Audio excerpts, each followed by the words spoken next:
ছোট আব্বা, কিছু বলবা বৌমা?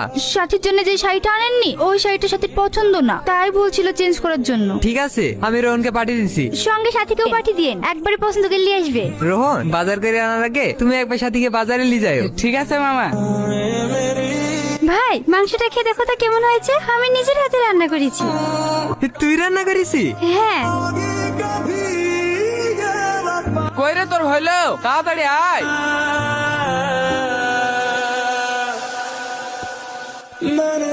এতক্ষণ লাগে আসতে? তো বাজার থেকে নিয়ে এসে আমাকে আবার তোর বিয়ের বাজার করতে যাইতে হবে। ওঠ।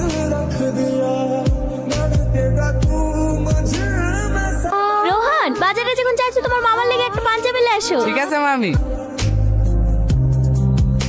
যে সারাক্ষণ বকর বকর করে হঠাৎ সে আর চুপ হয়ে বসি।